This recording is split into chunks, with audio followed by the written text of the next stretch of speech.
Will 2012 remembered for the Jubilee, the London Olympics, or perhaps the Year of the Wet? A very dismal outlook, but there's always something new to see. I think gardeners will remember the rain. The rain may have been keeping us indoors, but it hasn't been harmful for everything. Some plants thrive in the rain, others die, such as my disastrous sweet peas. They're usually grown along the bird table to decorate it, but this year there's nothing. My fuchsias have been doing well.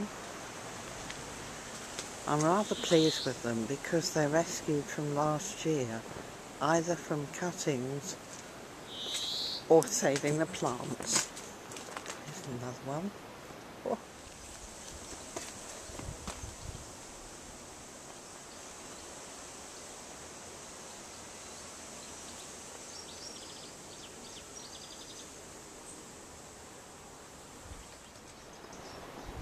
Earlier this year, my white camellia bloomed for the second time in 10 years, so obviously that liked the rain.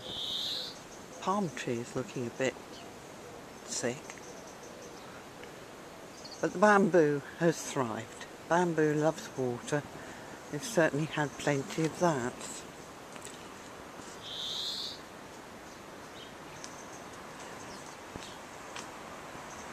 I think you can just about see the finch eatery. I recently moved this peanut feeder so that I could watch the birds from my kitchen window.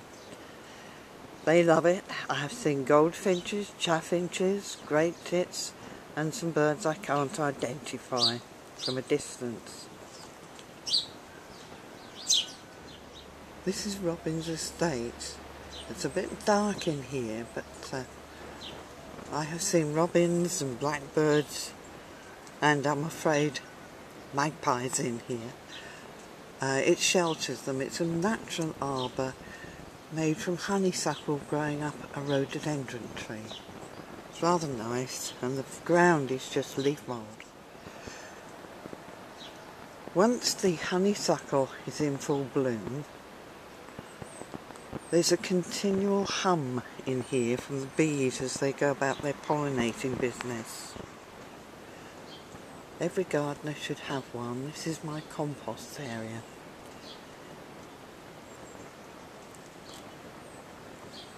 I did have an evergreen bush that screened it from the rest of the garden, but I think it was zapped by some weed killer on the wind.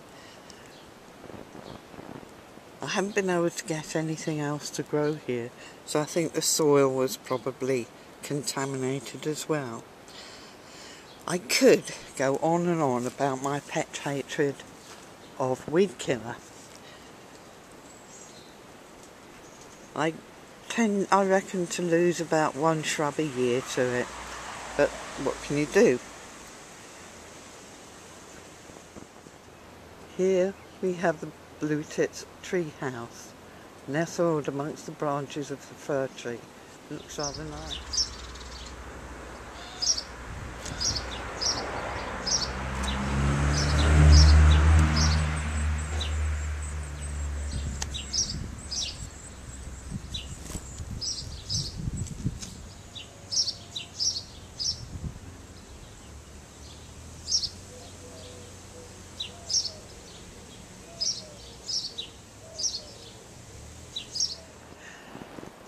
I cannot dig this area now. It used to be my vegetable patch, but I've let it grow wild according to the wishes of the RSPB.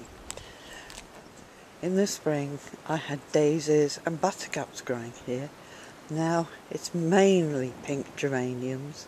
There is some spearmint, various grasses, deadly nightshade, and can you see in the background a hebe is just coming into flower. My wild patch has been successful because I now see toads and lizards and mice, and I think possibly a wild cat has a nest in there. I've never seen it. I also have to watch my footing because I was once bitten by a snake in there. So it's just nice to look at, not to go rooting around in. Oh, that cockerel was on time. I love this walk down the side of the house. It looks like a nature walk. All sorts of wild flowers and ferns, and usually lots of sparrows, but I think because I'm talking they're staying away. There's a little nesting box we put in for the sparrows. They seem to like it to start with, but I think they prefer our loft. So continuing along the side of the house, right at the end, on the corner, is one of my really successful savings. It's an escalonia tree, or shrub, huge, and I got it as an end of season bargain. I think it was in a bag of 3 for £1. Not bad, is it? My snowball bush seems to be doing well in the rain. And there I have Dorothy Perkins' Rambling Rose. Unfortunately, it's not doing so well this year. It was really good last year, but you can barely see it. My gravel garden, and on the corner of that, fir tree or shrub we call Cousin It. If you've seen the Addams Family, you know what I mean. It needs a haircut. My attempt at topiary, this bot bush started off round. It's gone a bit out of shape now though. There's more honeysuckle for the bees, stinging nettles as well, which actually the insects like, so I don't pull them up unless they're in the way. The garden is built on a slope, but terracing it means that the shrubs can grow quite comfortably. A primrose amongst the fallen autumn leaves.